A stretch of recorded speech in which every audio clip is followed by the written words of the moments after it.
大家好，台面上有各式唔同嘅壓縮吸入器。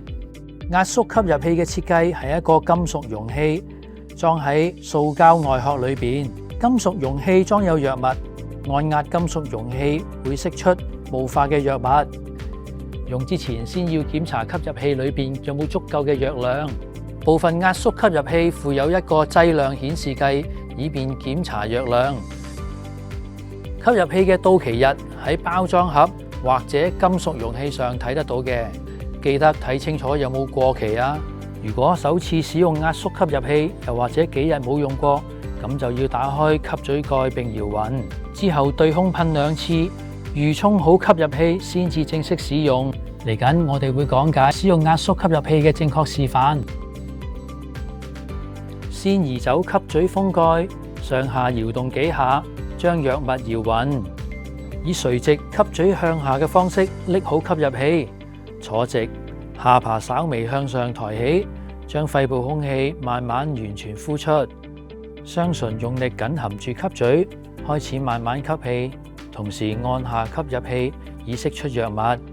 吸氣嘅時間要慢、深而長，吸到盡為止。移開呼吸器，忍住呼吸10秒，或者你可以閉氣最長嘅時間，然後慢慢呼氣。根據醫生嘅指示，如果有需要吸入第2口藥物，要耐心等1分鐘，再重複以上步驟。使用後用乾紙巾清潔吸嘴位置，然後閂好封蓋。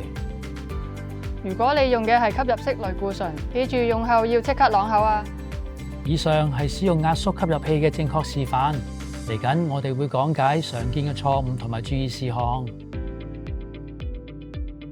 壓縮吸入器嘅吸嘴方向要向下先啱㗎。手勢錯誤或者唔夠力按壓都會影響藥物釋出嘅劑量。如果單手唔夠力，可以雙手握住吸入器嘅底部。冇搖勻吸入器會令釋出嘅劑量減少，嚴重影響病情㗎。撳咗吸入器又冇同時慢慢用口吸入藥物，藥物會流走，影響進入肺部嘅藥量。吸藥嘅時間太急，少於2至3秒，會令藥物滯留喉嚨，減少藥物進入肺部嘅藥量。以下係使用壓縮吸入器嘅注意事項：上下搖勻，慢慢吸入。吸入第2口藥物前等待1分鐘，閉氣10秒後先正常呼吸。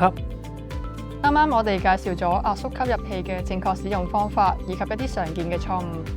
如果你對使用壓縮吸入器有任何疑問，請向醫護人員查詢啦。